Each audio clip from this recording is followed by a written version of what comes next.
Hello YouTube. Well, I thought I'd put up a short video, give you a little update on the Allis-Chalmers 190 XT I brought home a couple of weeks ago. Mainly I've been working on it an hour here and an hour there, just as I have time. I did pull the sheet metal off it, hit it with a power washer, and then bring it in the shop. She's a leaky beast. I took the front tires that were on it were junk. These I happen to have on hand. I did paint the wheels cream colored. Just took the effort to do that. I've got a new valve cover for it. I installed new hydraulic lines from the from behind the dash to the cylinder under the tractor. The old ones were looking pretty crappy. And besides, they had some kind of interesting looking engineering done on the ends here. So I had a couple new lines made up that actually have the correct fittings on them.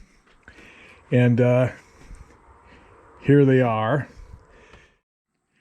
And whoever did the engineering on the power steering lines was probably responsible for this bit of engineering. This is the engine heater.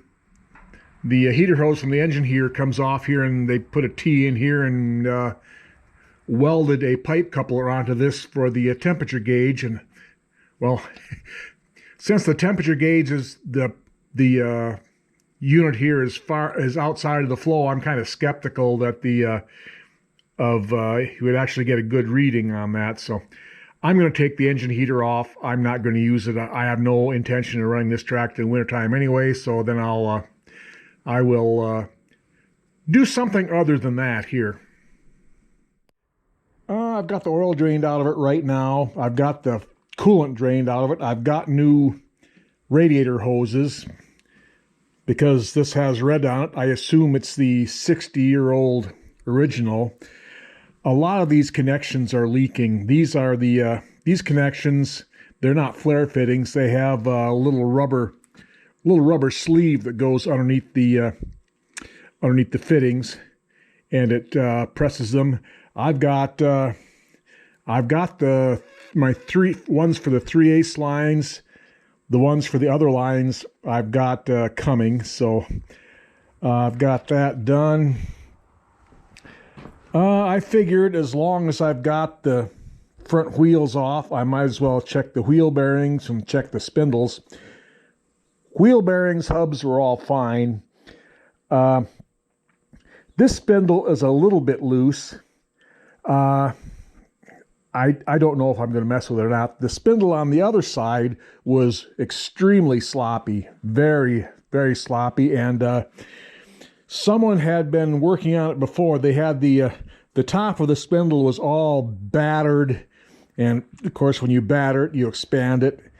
I think someone had tried to had pulled the I'll show you on the other one. Had pulled the C-clip off and was trying to drive the spindle down off the arm. And you can't do that because there's a half moon key in there, and the spindle won't go down until you pull the arm up. But anyway, it was so battered and misshapen, and it was loose enough that I figured the spindle was probably worn. It seemed like it was more play than should be in it, even if it was just the bushing bad. So, and I was right. Here's the old one. It's worn pretty badly there. So what I did, I drilled it out. I started with a 5/16 drill bit, drilled a hole down through it, and kept going bigger and bigger until I got my 1.25 inch drill bit. And by that time, the sidewalls were thin enough. I heated the arm up, and it came off. I got the one bushing out. I got to get the other one out yet. But anyway, the spindles aren't super expensive anyway, and this one was worn out anyhow, so I didn't feel too bad about that. Let's see here. These two hydraulic lines are starting to look kind of sketchy, and where they're sitting here, they've been rubbing on the clutch arm there. So I'm going to replace these two and reroute them.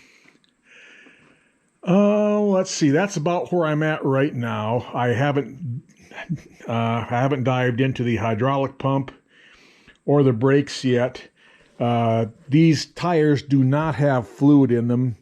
They're double bevel wheel, and I want to switch them. I want to widen the tractor out a little bit, so I want to switch them to the other bevel. So when I do that, I'll probably pull the wheel off and work on the brakes then, because it'll be a lot easier. I'll have a lot more room to work on the brakes. So that's where I am.